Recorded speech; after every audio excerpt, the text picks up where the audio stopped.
Perfect podcast.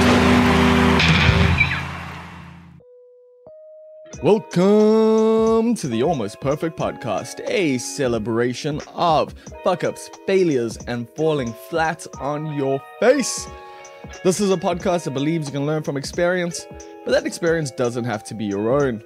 Hi, I'm Bob Perfect, and I'm a functional fuck-up. Let's learn from somebody else's mistakes. And today we are learning from Nondu Lehutso. Now, Nondu is a podcaster and journalist. She is the host of the NDL Show, which is actually one of my favorite South African podcasts. I listen to it pretty religiously and even wrote about it for the top 5 podcasts you should check out this year. So you should do that after you listen to this podcast. We get into Nondu's lifelong love of broadcast journalism that was instilled in her by watching Talk With Noeleen with her mom. We get into the joys and pains of podcasting. We find out what it's like to grow up as a pastor's daughter. And more hectically, we find out what it's like to get shot at a student protest. So that's coming up in just a little bit. But of course, I need to let you know that this podcast is brought to you by you, which means you can support it by going to patreon.com/almostperfect, or you can just go to almostperfect.co.za. Right now, though, it's time for the Almost Perfect podcast with Nondu Lehutso. So how are you living, Nondu? I'm living great, Bob. I'm on this platform, almost perfect. I'm good, really. I'm trying to breathe, but I'm good.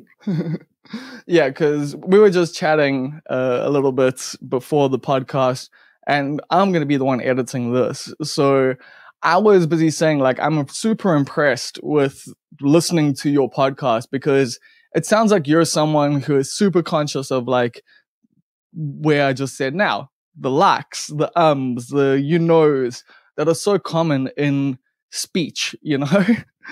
And I don't hear any of that on the podcast. So I'm assuming a lot of that is you being cautious of it, but you're also saying you're pretty heavy with the edits. Exactly. I'm very conscious about what people hear, the listening experience. I know that we do that like in real life. But, you know, when you're listening to a podcast, you don't really want to hear someone go, for 30 seconds, because I also stutter sometimes, like when I'm excited, when I'm passionate. So I always try and make sure that, you know, I mitigate those little ums and and, you know, things that are not necessary, just to make sure that people get the best listening experience. I don't know. How do you do it, Bob? Do you just let it be? No, it's a 50-50 thing. Although I also write how I talk, so I like to include some of that stuff in general. Like I do think it adds flavor, it adds character sometimes. But your character is a lot more clean cut than my character is, you know? The images we're projecting in our podcasts are very different, although I do think we touch on similar things at times. But you are well put together. You've got this amazing voice. It's, you know, you sound like someone who like was born to be a journalist. So when did your passion for journalism come about? You know, I'd play pretend with this friend of mine when I was younger. I don't know why, but I just like the idea of a talk show. So when I'd watch my mom watch Oprah and all of these people, Noeleen with Talk 3, you know, I'd think, that looks good. Do you remember? Yeah, my mom used to watch Noeleen, so I used to watch Noeleen. Noeleen was the best. 3 Talk, that's where it all started, Bob. So when I would watch that and see how my mom would also be so engrossed in the conversation, I'd also practice, you know, I'd go to my room and practice with my friend, like, you know, let's have our own talk show as well.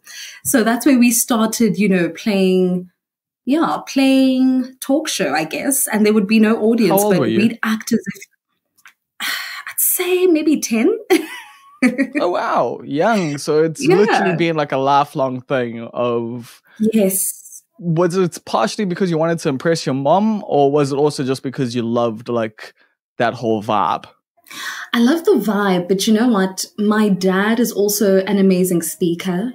My brother's amazing. He's an amazing speaker. So I was like, you know what? I'm going to make this a profession because I believe that, you know, I can do this. If my parents can do it, they speak up, you know, they are public speakers.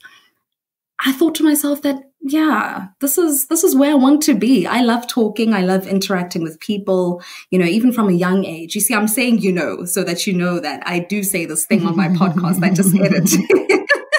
So yeah, that's where it started really, Bob. Okay. And how did, so when you were in school, were you writing and that sort of thing? Or were you more on the drama side of stuff? Where were you focused when you were a bit younger? Not much so in the drama space in primary school. I was doing a lot of cultural stuff like in choir, singing. That was where I was at, and I think whilst practicing in choir, yeah, I think it does. And when I got to high school, I joined the national choir and I took drama as a subject. And I thought, let's do this. Let's develop this voice. So that's where I also sparked that passion. Yeah, that passion was ignited in me then. But did you always know that that was the goal, was to be a presenter, someone who interviewed other people, or do you have other ambitions as well? No, I think I knew exactly that that's where I want to be. I did try a few other stuff, like accounting, business stuff. I enjoy it, but it doesn't really give me the fire that I feel right now as I'm talking to you, having this conversation, the same fire that I get when I speak to other people, interacting and engaging, the fire that I feel when I speak to my friends, when I speak to people that I just met on the bus about conversations that really impact us. That I don't feel when I'm doing other stuff, which includes accounting, mathematics, physics. No, I cannot do it. I don't feel that passion that I feel when I'm doing what I'm doing. See, I enjoy learning about those things so I can talk about them with people. That's about the extent of it. Yeah. I realize my fascination with life and stuff is only... to a degree, it's kind of shallow in ways. I'm very much a generalist, which I think helps with, what I do, essentially, because I do also love having conversations with lots of different people. I mean, clearly that's the whole point of this. And I realized that writing conversations, writing interviews is fucking amazing, but it also, so that was my journey into all of this. Was I've been a writer since I was young, and I hate my voice, so I never really thought I was ever going to do something like this. But it was from doing interviews with people and realizing how much was missing from the final piece, and wanting to just share the full conversation with people. So for you, what made you start a podcast? Because I imagine it's kind of a similar thing, because you get to talk at length with some very smart people about some very deep stuff. And I imagine, that's kind of stuff that you can't necessarily get into the same way with other mediums. Exactly. First of all, before I answer that question, I wanted to let you know that you have an amazing voice, Bob. Please don't even try and downplay it. No. I don't know. It's like stoner, surfer, Durbalat. It's fully, it's fully a stereotype, but it's fun. It's good. It's good. Don't even downplay it. But with me, what made me start a podcast? So I was in university when I decided that I want to really take up this broadcast career. And I went to VOW FM, Voice of Wits FM, which was the community radio station. And I thought, it's actually crazy to me, Bob, when I think about it, because I literally woke up that day and I said, today I'm getting a job at VOW FM. And I walked to VOW FM and I told them that I am here to work. So what positions are open? And it didn't matter to me what it was that they were going to give me. Even if they said, get us coffee, I was going to do it.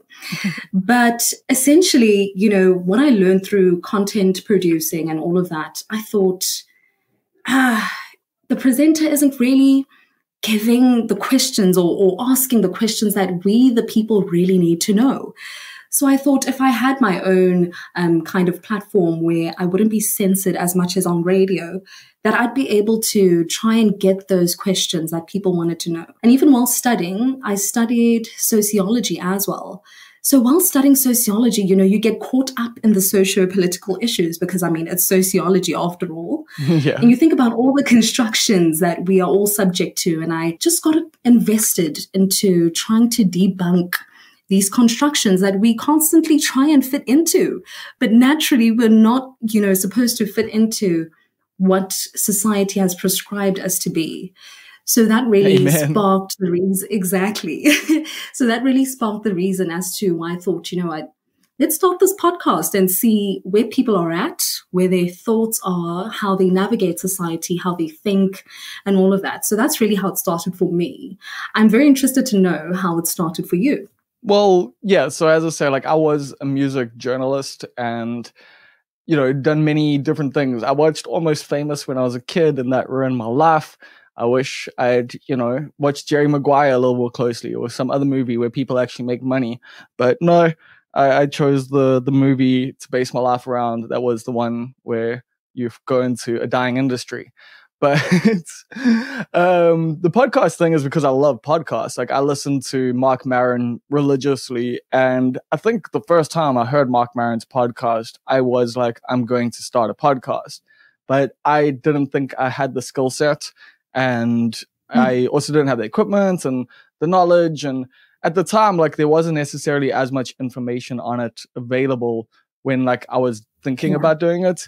But luckily I managed to actually get on radio here in Durban on DYR. And through that, learn some skills, learn some things. And the plan was always to start a podcast. Like I might be the only person who went into radio with the explicit idea of starting a podcast from it. Like that was the entire plan. Because I can't imagine actually being on South African radio like as a job for me personally. I assume that is something you want though? I think not necessarily only on radio. I don't want to limit myself to one medium. So it's just broadcast all the way through, whether it's on TV, whether it's just on my podcast, that's fine. Radio, that's great. I'm really just trying to explore myself in essence. And how did you discover podcasts? Because when I was starting out, they weren't really booming in South Africa. I don't even really know. I think it is a stand-up comedy thing. I think like, because stand-up comedians had podcasts. Like you had the Opie and Anthony show, which was ages ago. Like, that was Patrice O'Neill and Bill Burr. You had like WTF with Mark Maron. You had Joe Rogan, like you have all these comedians who had podcasts that, like it definitely, I think stand-up comics made use of the medium like really well, really early on. And so if you were a comedian or are a comedian, well, especially at the time, I think it was a cool way to keep in touch with what was going on, and kind of there's so many different podcasts out there that actually can like help guide you in the process of becoming a comedian. But yeah, I think it's purely that. I think it was just because of being a stand-up comic and wanting to learn more and then just discovering all these people via podcasts and getting a better feel for the whole thing made me want to do it. Like I definitely credit Mark Maron. Like that's 99% the reason why this podcast exists. If WTF with Mark Maron didn't exist, I don't think I would do this. Really? So without Mark, really, you'd just be on radio in essence?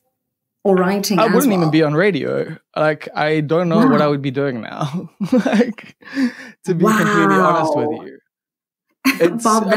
I'll be honest, that podcast, like, deeply affected my life in a lot of ways. Like, the conversations that he shares. I still remember this one with Kevin Bacon, where he was talking about, I think it was the launch of Footloose, and how he landed up going back to the restaurant that he worked at, because like he didn't feel accepted like at the launch. And yeah, he actually also landed up carrying on working there even after he had been in this massive hit movie. And like stuff like that, stories like that, like the stories that he manages to get out of people is a big inspiration for what I try and get out of here. But I feel like I'm talking far too much about myself here. One thing I do want to know from you, though, is with your podcast, how do you come up with your topics and how do you like find your guests and stuff? Is it topic first and then the guest? Is it guest first? Is it a mixture of both? Because you do come with like some pretty intense topics and you do get some very like qualified people to talk on them? You know, Bob, most of the time, life is doing the most with me. Most of the time I feel like I'm not breathing.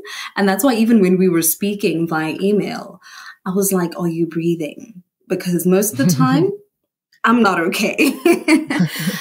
So most of the topics really, and I do start with the topic first and then guest after, most of them come from the feelings and the emotions invoked from my own experiences.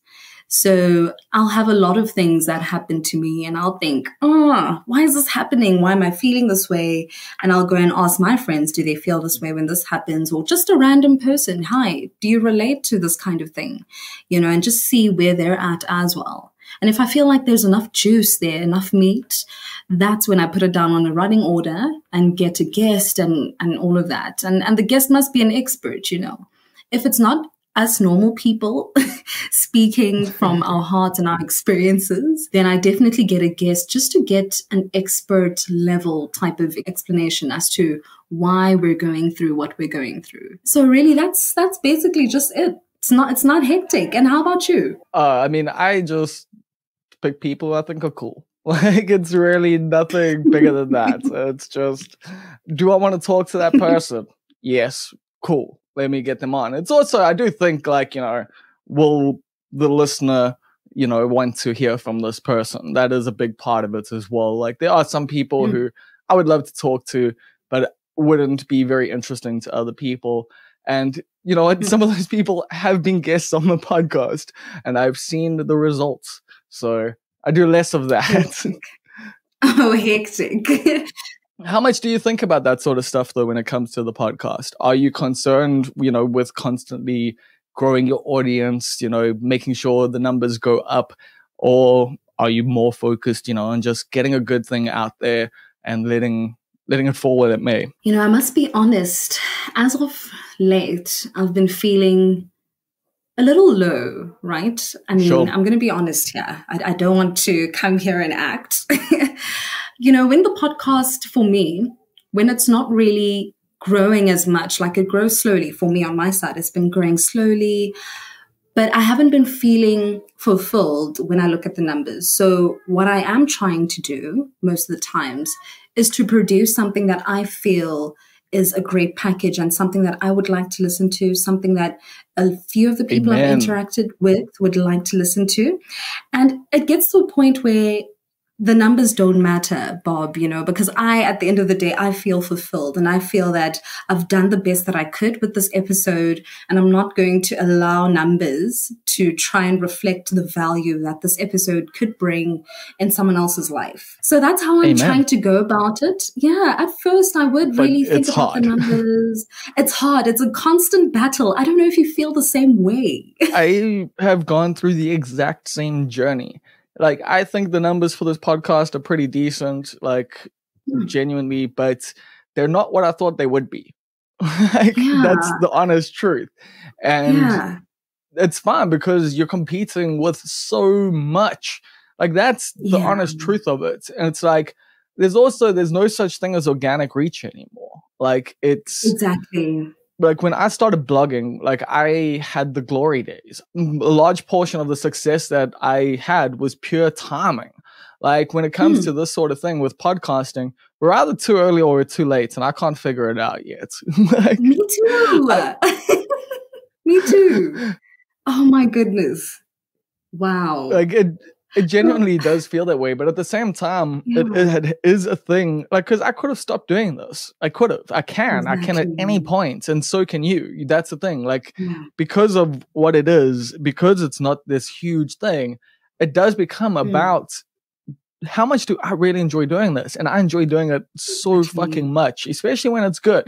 Like, some conversations, I will admit, I get slightly less joy out of, and like, it can become a mission with the edit.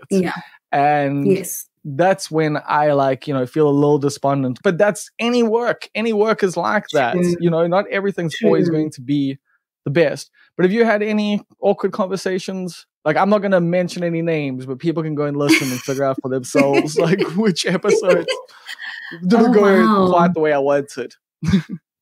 Oh, I have a few of those actually, but most importantly, again, Bob, I edit. um, but most importantly, it's because I don't want people on the other end to be, harmed in any way. So if I Yeah. feel that a conversation is going to really, what's that word now, Bob? You see now. It's happening to me. Yeah, when Get I feel someone like it's going cancelled? to I don't know. offend. Yeah, not even get someone canceled because I always have adults on the podcast and they should understand what it's about and all of that. But I really don't want people to feel that harmful stereotypes are being perpetuated onto this platform via this platform. So Definitely. I really do edit out, but it also makes me question whether I should publish this episode because I had to edit so many minutes out of it. Is it really the same? But I I've do. definitely wondered about some guests whether they felt censored like after the Oh, final. wow. No, Bob, you need to tell me who you think it is after this episode, after we speak. I just personally don't want this podcast to be a controversy magnet, I know Hmm, I'm capable of that. I've done that work in the past and it's boring to me now. I just want to have sure. good conversations with people. But I do feel like there actually maybe have been some times where I should have let things carry on and, let the conversation be what it is and let people decide for themselves. But I also kind of know what my audience is like. And I just don't want that smoke for anybody. Literally, because people will tear you down. Yeah, I mean, it's very Like, much I mean, it's weird because I did kind of want to for some reason talk about cancel culture with you, but like when I was prepping, I don't even know why, but I think the whole thing of cancel culture isn't isn't wokeness and stuff like that. It's literally just a culture of yeah, shutting people down. It's a culture from yeah, all sides, that we do have that's festered by social media, that we yes. are in the space where you feel more empowered to shout someone else's opinion down. And that to me is what Mm. cancel culture is. Do you ever worry about those sorts of things? I do. But when I think about cancel culture, I don't really think it exists like in an empirical form, And I always think about what if that was my brother who was saying something problematic and he genuinely didn't know? What if that was my sister? But some things are definitely too problematic to let go. So, but I do Well, I think don't that think there it's is just a about problematic issues though. That's what I'm yeah, saying. I think people to me, cancel culture is the culture of like, fuck you, you can't say that. that's Regardless of true. what you're saying is. It's like sometimes the That's so thing that you're saying true. is racist and horrible. And sometimes the thing you're saying is that, abortion rights are human rights. And then someone's like, fuck you, you can't say that. And that to me, True. that's just as much cancel culture. True, because technically people just don't want to hear it. People don't want to hear alternative opinions. People don't want to hear, whatever opinion isn't celebrated. And I think most of the time on social media, people do profile you to see whether you are warranted to even speak up on a said topic. So I get that. I do. And do you worry about that sort of thing when you're doing your podcast? Do you ever worry that you're not qualified enough to even be broaching some of the topics you do? Always. That's the thing.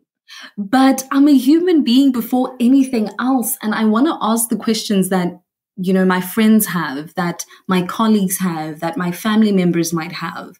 So I always think about that, I'm actually speaking to someone who's huge. I shake during the interview. I will shake during the interview, literally, Bob, but I will always try and get answers that people need to hear or perspective or a story that might change someone's perspective of a set topic. So that's what I try and do. Is that sometimes tough to get out of people? And if it is, Hmm. how do you make them comfortable to share heavier stuff? Heavier stuff? Oh, I definitely do make it a point to try and get to know the guest before recording. So talking to them throughout the week.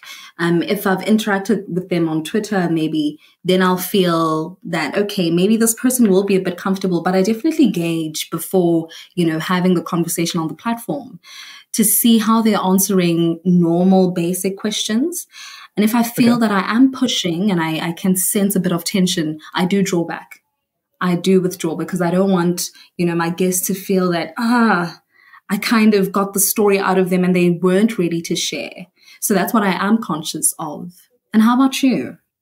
I haven't studied journalism. So for me, it is just, what would I ask in a conversation? But you are a music journalist. No, you are a music journalist. Because it's also like, we have different things. So this whole thing is just meant to be a flowing conversation. But I do have ideas of where I want it to go.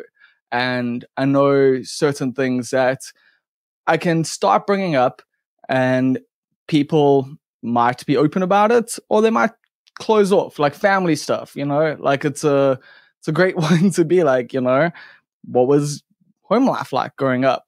And if someone immediately shuts off, you go, cool, how was high school? Yeah. Or, what was it like afterwards? You can, you don't have to pursue those things. So it is a similar thing of just reading how people respond to certain things. And Definitely. I'm like you. I'm not trying to get the scoop on anyone.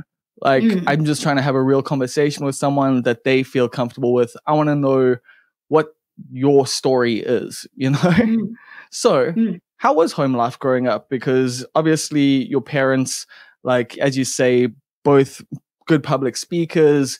I assume your family are probably pretty tough, maybe in terms of, just they expect a lot out of you. Yeah, but sometimes I don't know if that's a self-inflicted thing or whether they are giving that energy. But growing up was quite interesting. Both my parents are pastors, so I always felt like... So they are good orators. Exactly.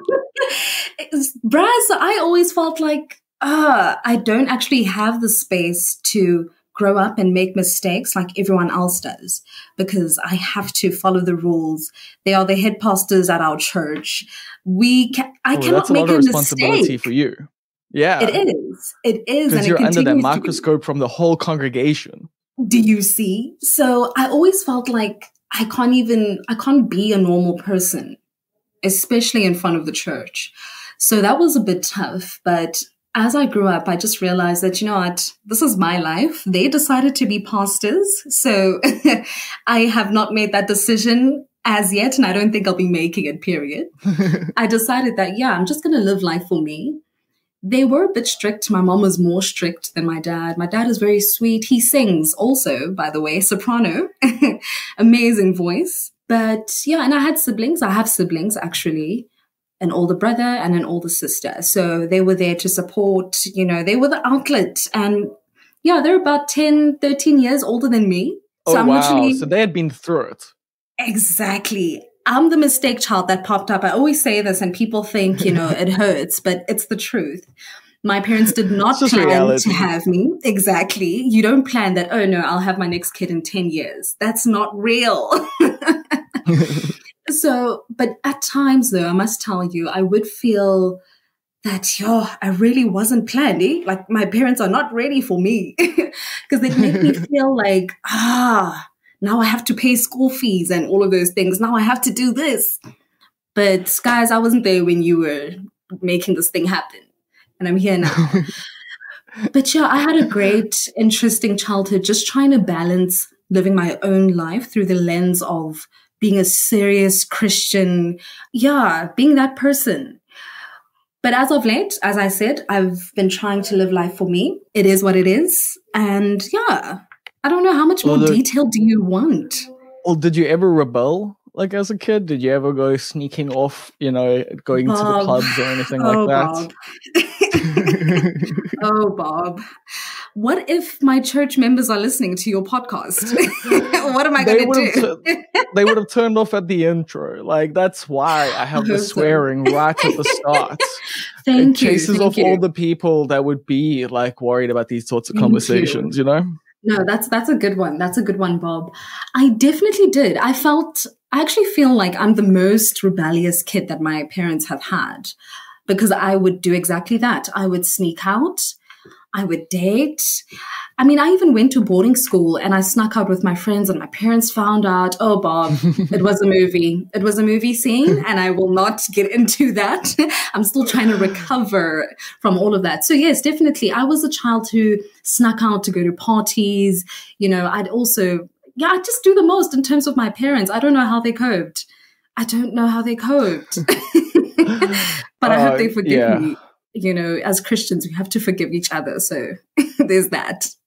That is the great thing about it. Although I have found, weirdly enough, some Christians seem to harbor grudges for quite some time. Yes. But that's just my experience. No, that's not only your experience. It's my experience as well. Christians can be the most, I don't know, vengeful, spiteful people as well. I don't understand it myself.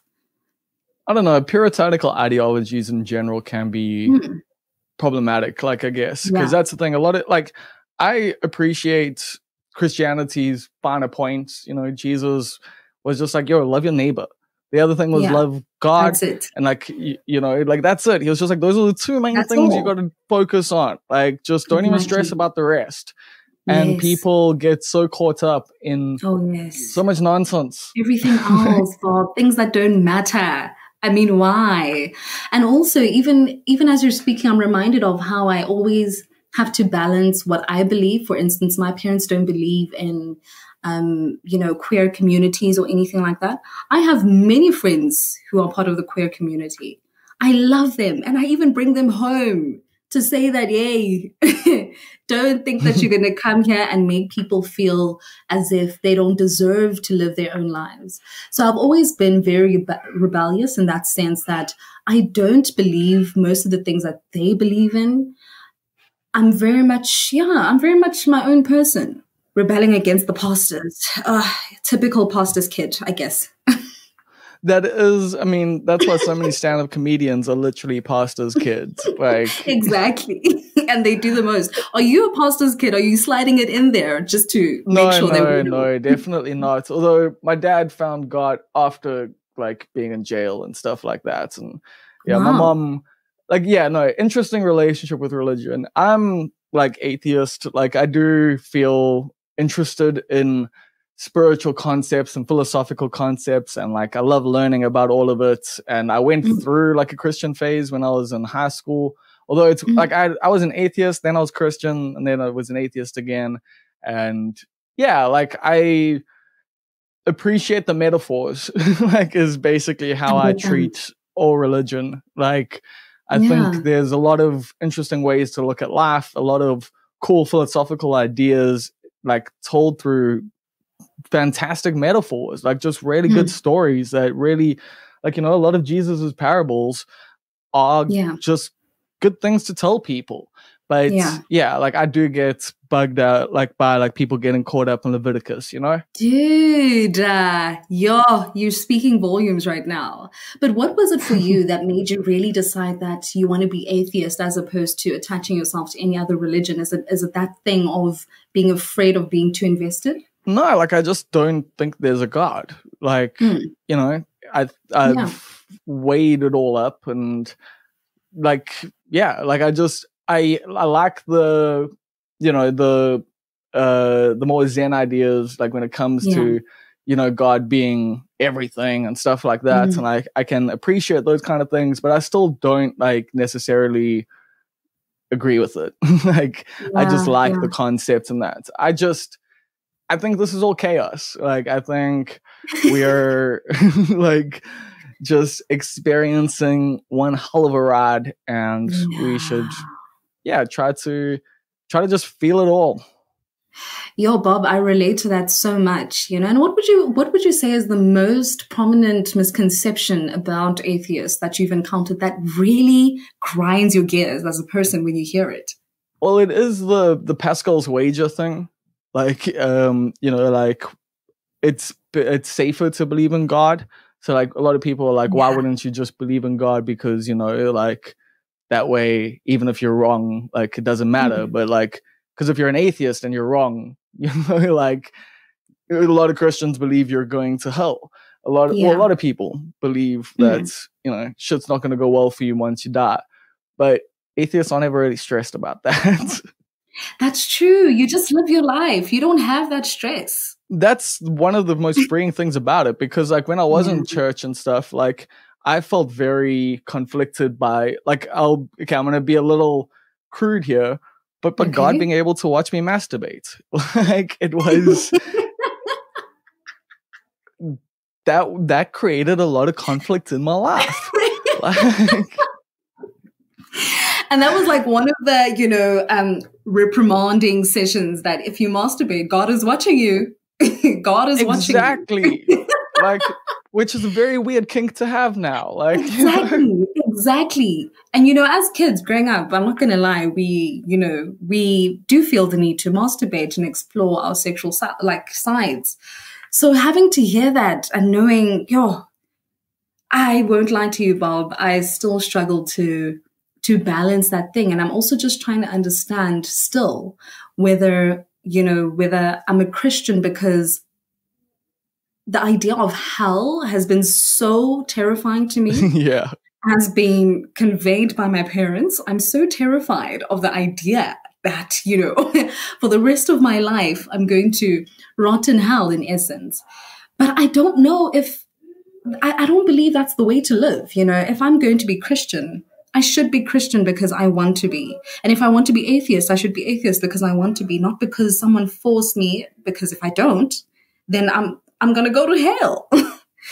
So that's one of the things. Yeah. Yeah, the thought crime aspect of all of it was something that really like played on me a hell of a lot. Like, just like impure thoughts and stuff like that. Really like, and also I just, the anti-gay thing was a big thing for me because like, I just like, I mean, I've had my own journey with all of that. And like, I know I'm straight with bad tendencies, but like, I didn't always know that. And being at a church that was like very anti-gay, like definitely made me feel like I couldn't explore myself properly. And like I couldn't explore my sexuality properly and stuff like that. And without that freedom, like, you will be repressed. And I just felt like, why would God care? Like, why would he care? And the thing is, I have friends, as I said, who are queer, and friends who identify as various genders, right? So when my parents, for instance, would be in church with my friend, and they decide purposefully to bring this thing up, that, this is wrong, the pain that my friends would feel. And I'm an empath, right? So I feel what the people close to me are feeling. And that's when I decided that, you know what, this is a bit tricky for me, Bob, because this is not how life ought to be. Why are we so focused on these minuscule things that actually mean nothing? Because gender is a construct, Bob. Why are we so occupied with this thing? I'm fully with you there. But it's also the thing that bugs me about it is, why are you caught up on just that one line? Like, it's in Deuteronomy, I think. I can't remember now. But like both Deuteronomy and Leviticus and Exodus have a whole bunch of different laws. And those laws were related to the people of the time because of the society of the time.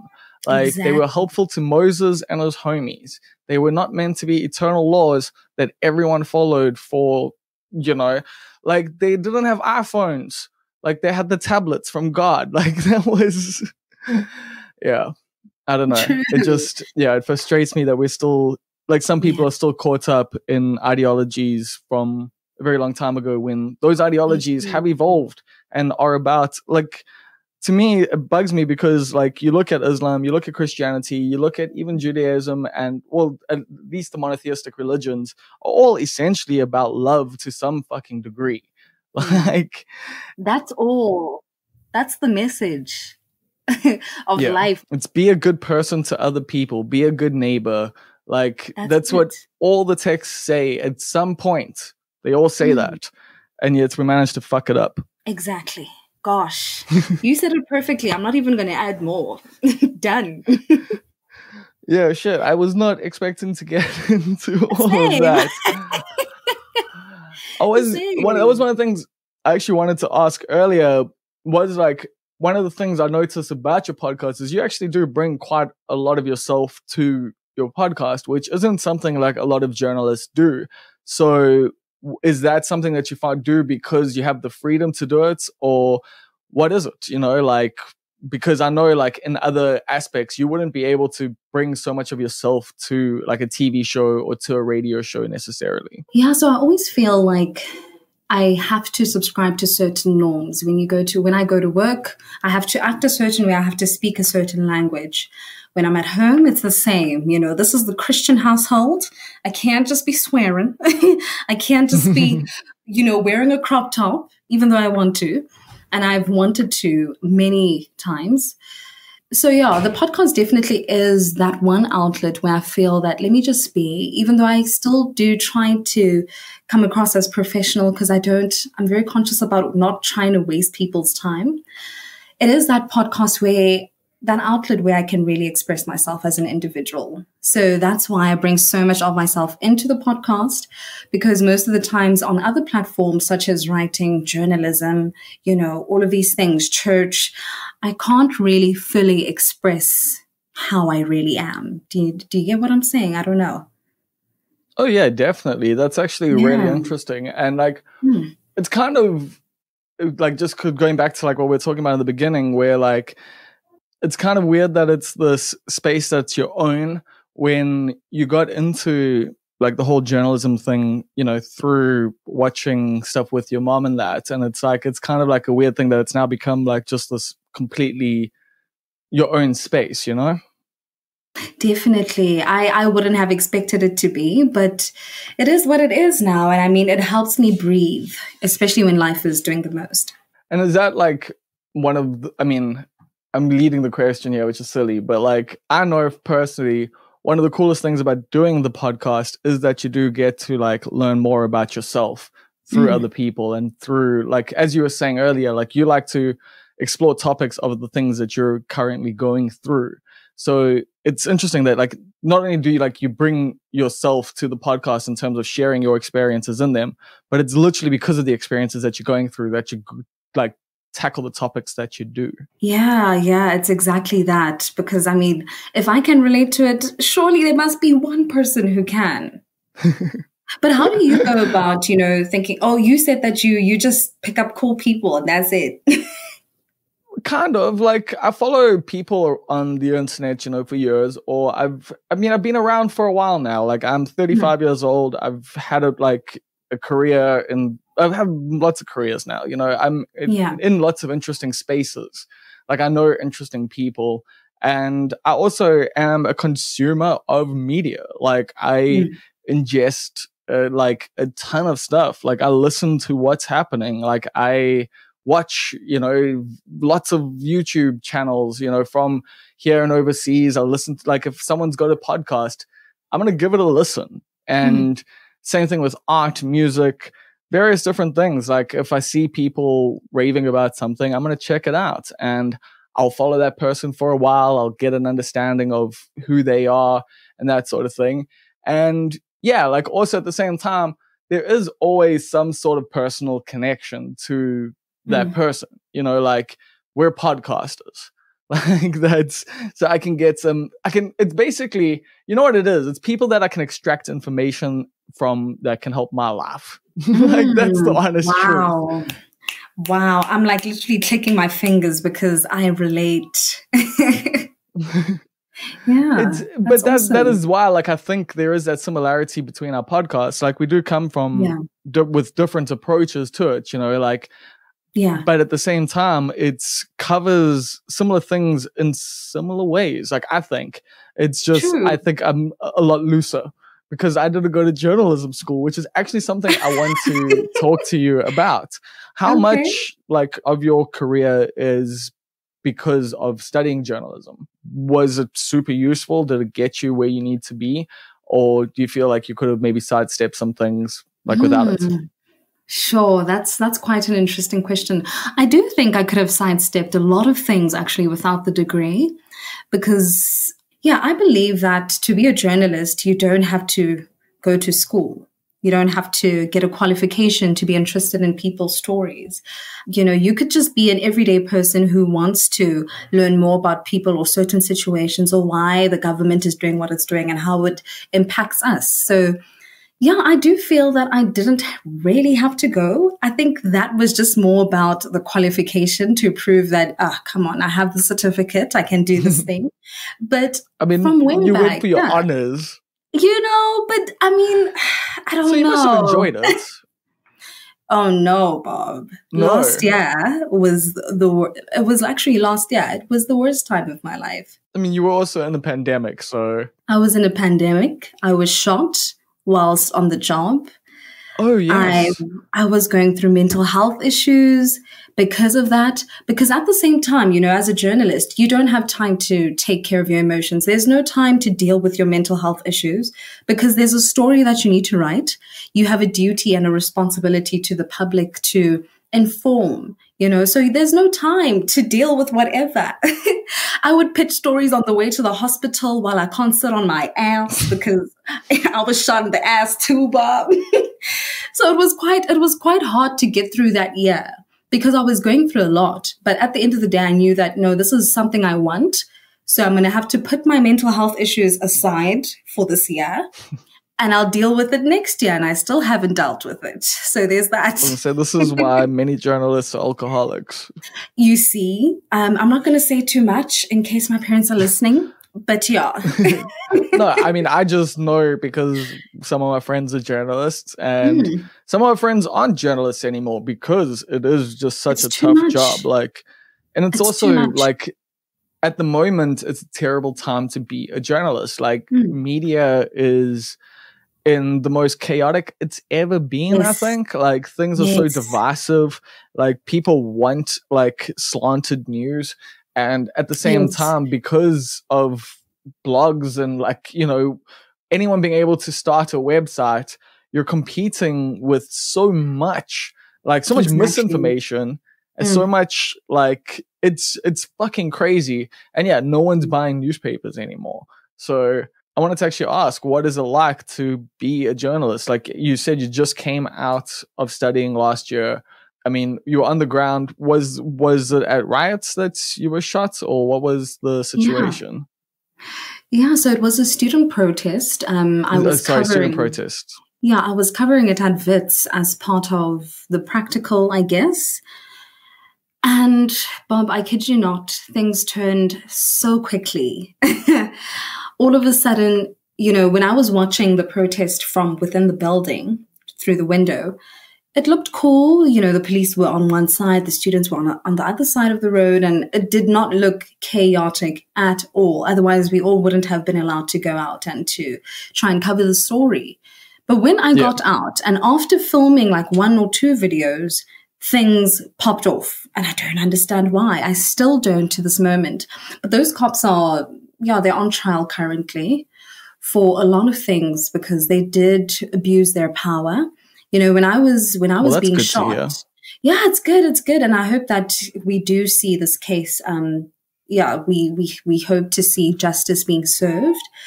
But one of the most traumatic things that happened, I get that I was shot, but that wasn't the most traumatic thing. The most traumatic thing that happened was this black male cop pointing at me and aiming, right? Trying to shoot at me. And he was instructing me to run first, right? So he was like, run, balega in Zulu. Yeah. And I am running. And even whilst, exactly. And I can't tell you just the degree of disempowerment I went through in that moment, that I trusted you. You see a black person and you think, we're one of the same. You might be my uncle. We're wearing masks. You don't know who I am. I don't know who you are. But still, you see just how he negotiated his power in that moment. So I went through a lot in that moment, but It Bob, I does can't teach you a even hell of a remember lot about life. about life, right? I can't even remember your question.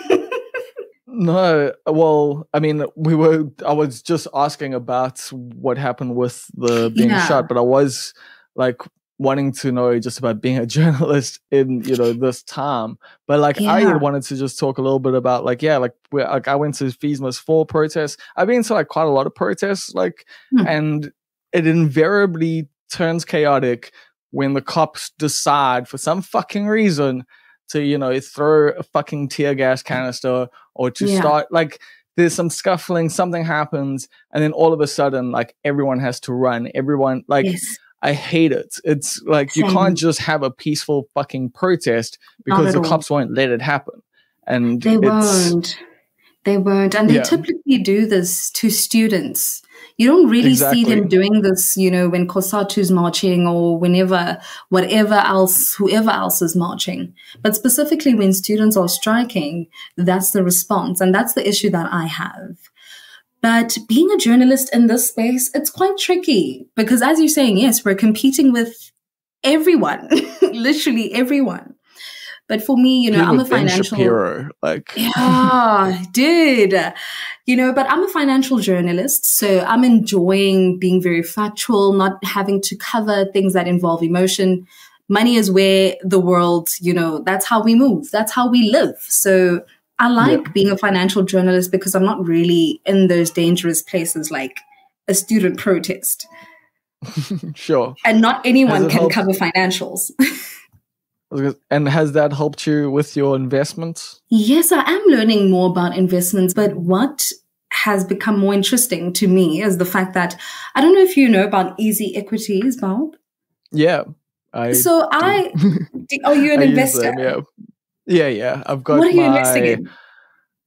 just various ETFs in my tax-free savings. Like Okay, that's okay. And are yeah, you seeing any like returns? the S&P. Well, I sold like recently, which was good because yeah, everything kind of crashed recently, which was I did like I keep up to date with things, so I feel pretty good about yeah some things Nice. recently in terms of that. But I don't even know if it's gonna matter because like who knows if 30 years time is even gonna be a thing, So That's it's so like true. And investing is a waiting game. You can't expect investments to just, mature in a year or two. well, especially the tax-free savings account thing is for the Yeah, long term. Like that's the whole yeah. point of that is to have it for like 20 years. So Oof. that I mean, that's the closest thing I have to a retirement fund at the I moment. mean, you're set And in essence. maybe like we'll see. Like we'll see how it all goes. But yeah, like I also like gambling, so it's Interesting. it's a fun like thing. I Like mean, gambling as in the serious stuff, like at a table and all of that, or are you like a machine guy? no, I hate slot machines. Like I card games are where it's at, Like I Okay, really okay. enjoy the like, because there's only 52 cards in a deck, Hmm, Like there's a reasonable like poker is my game. Like I've played lots of nice. poker, like I've done pretty well, like I've won tournaments, like it's been Wow, Bob. the thing, but at the same time, like it gets very boring when you do it a lot, if that makes sense, because Hmm, it becomes about the game and the winning and the percentages, and it stops yeah, being fun. Like I enjoy playing like true. poker with my friends more than I enjoy playing poker at a tournament because Hmm. poker at a tournament just isn't fun. Like it's It's about like outplaying distress. the other people. It's not even, it's not Yeah. really that stressful though, because it's like Hmm. the whole point is to just try and make the best decisions. Like, Wow. and you can't, whatever happens, happens. You just have to put yourself in the best position to win at all times. So, Yeah, or like, and sometimes that means just folding. Most of the time, that means just folding. sure. A large portion of playing poker is not being attached to winning, if that makes sense, like in That terms of that like an does. emotional attachment. That So, does. So would you yeah. say that you're a professional when it comes to reading body language and calling out a bluff? Are Oh no, you like definitely not like a professional at that, but okay? like the whole thing with poker especially is you're betting and everything. You're telling a story Mm, about what you have in your hand. So like there's so much information available. So it is about passing information. It is about understanding the language of the game. It is about, you know, knowing what people are projecting and stuff like that. But that's not necessarily through body language. And for me personally, a lot of it is just through trying to play the cards, play the bets, you know, understanding, well, he's got this much money, he's betting that much. Is he, you know, like, what is he trying to project here? What would be a good hand for him? What has he done in the past? And then, like, you know, putting together the story and then trying to tell either a better story or going, hey, you know what? You got it. Like, so. That's interesting. Yeah, like, but I also enjoy going to the casino and just, you know, putting 50 Rand on red. Like, that is also just, it feels fucking great. Like, that is just like that moment of chaos, you know, that moment of what's going to happen. I don't know. Ooh. Like, I do enjoy that. Could it be 50 Rand? Could you leave like with 50,000 Rand? Oh, no. Interesting. I tend to, like, with that, like, if you win, you just take the money and go buy some drinks. And if you lose, you lose. Like, because I do, like, know that could become a problem for me if I ever did, like, have, you know, cocaine dreams about it, basically. You know, like, those ideas that, like, you're going to get rich from it. That's a very silly way to think about gambling. To me, it's always just like, here's a thrill for this amount of money. Whatever happens, happens. Interesting. And I think that's an important ideology to go about life. I'm interested to know, Bob, do you dress up when you go to these places? Is it like the movies?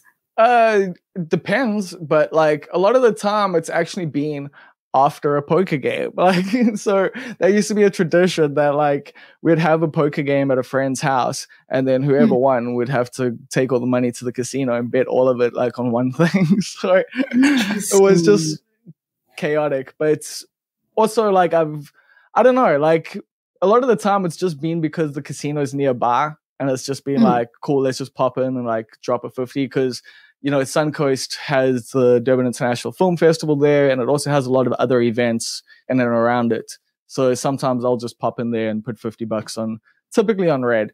Although I also like to play thirds on roulette, because you get twice your money back. So nice. You know, it's more risky, but, you know, higher rewards. Now Basics I know if I'm in Durban, exactly. If I'm in Durban, I'm certainly going to call you for a poker game. There's no way I'm going to go home without anything less than 1,000 Rand at least. I mean, not if you're playing against me. Like, if you're playing against me, no, I'm not going to play against you. No. I wouldn't even step into those terrains. But I wouldn't ever recommend playing poker at the casino, because the odds are not in your favor there. I will say play blackjack or play roulette. Those are the only two games that you have, like, reasonable odds, and even then it's still not great. So, oh, hectic! Wow, interesting. That's interesting, Bob. Wow, we've discussed religion, we've discussed gambling, we've discussed everything, childhood. It's been good. I am going to ask you the final question I've been asking everyone on the podcast lately, and that is, what is one of the biggest mistakes you've made that you've learned an important lesson from? And the lesson can either be, like, the big thing or the mistake. I really have to think about that. It doesn't have to be your biggest mistake ever. Like, you know, just something that sticks out. Okay, Bob. I think the biggest lesson I've learned thus far is that people, you know, when they say people don't owe you anything in life, that's literally what it means. It doesn't matter if that person is your family, your parent, your sister. I mean, I've been in a situation where family has hurt me severely. My immediate family has hurt me in many ways. So when people don't owe you anything, it literally means that. And so that's the biggest lesson. What's the second part? Or was just like a big mistake that you learned a lesson from, but I can imagine the mistake there was like trusting family to be there for you when you need them. Bob. Yes. That's exactly what it is. Trusting people to really have your best interest at heart. Oh my goodness, the kids are going crazy. But that's literally the biggest thing. Then I guess it's about trusting yourself, though. Yes. Learning to trust yourself, because I get that. Like, I also understand, like, it's complex, the whole, people don't owe you anything thing, because we all do owe a lot to everyone else because everything's interconnected and all of that shit. But at the same time, expectations of other people lead to a lot of disappointment. That is something I've definitely learned. Yes. And you'd think that because someone is related to you or because you've known someone for a long period of time, that they would have the decency to do something basic for you, like call you or whatever. I don't know, basic stuff. But even just in expecting that, you get burnt, eh? So that's literally my biggest lesson to date that I've learned. Interesting. Cool. Thank you for sharing that. Like, I don't even know, man. Like, I've made a lot of mistakes. Like, I have no idea how to answer that question, but probably just like prep up to get your wrap up is like the lesson, because the mistake has always come from being underprepared. Like, whatever the mistake was, it was because I put myself in a situation that I wasn't prepared for. So, yeah, I guess my advice to the listener would be prep up to get your wrap up. That's a great lesson to take. I think it applies for everything, especially at the moment. We're about to maybe lead into the rapture or some sort of apocalypse.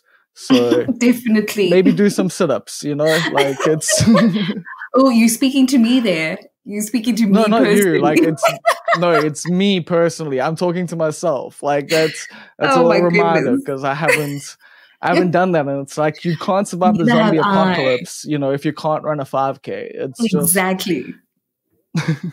Exactly. So anyway, that opens some weird territory. As you can tell, I'm kind of working on some material for a show that's coming up soon, and these are some ideas that are rolling around in my head. So I'm going to let you go now, and I'm going to get back to that. Thank you so much for your time. This has been such a fucking cool chat. And I thank you for sharing so much, like being so open and honest. It's really been cool to get to know you. It's been great getting to speak to you, and it's so different and enticing to hear you speak to me in this way. It's like we've known each other for years.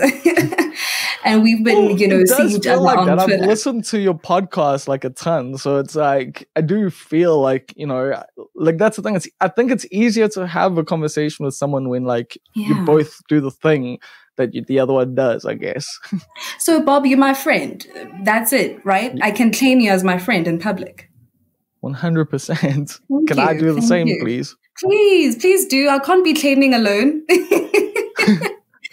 It's been great speaking to you, Bob. Oh, man. And thank you so much for creating a safe space where I don't feel judged.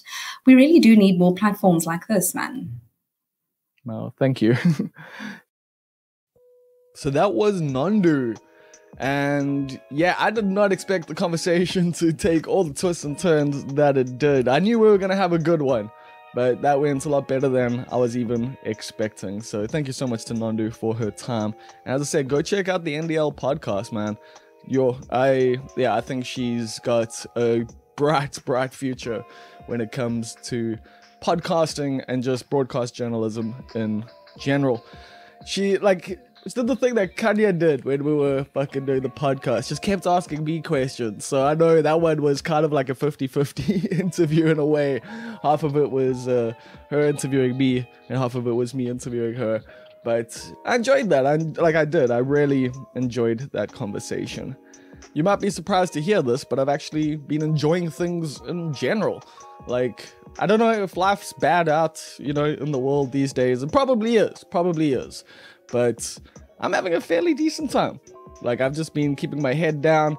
I've been focusing a lot on just writing jokes at the moment, just tightening up all the ideas that I have, just working and reworking, and just hopefully gonna have a good set ready for you on the 16th of June at House It, which is an event that we're doing here in Durban. It's a little private kind of picnicky, sort of bohemian music and comedy gig with myself, Abby Hudson, Tibbs Doomy. We got Kamini, who's a new comedian. She's fucking funny. I'm keen for you guys to see her.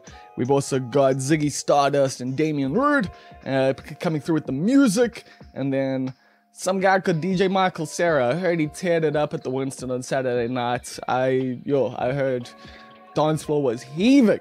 So that guy's also going to be making an appearance at House It, which is happening on the 16th of June. And you can find out details to that on the Almost Perfect website or on the various social media vibes that are out there.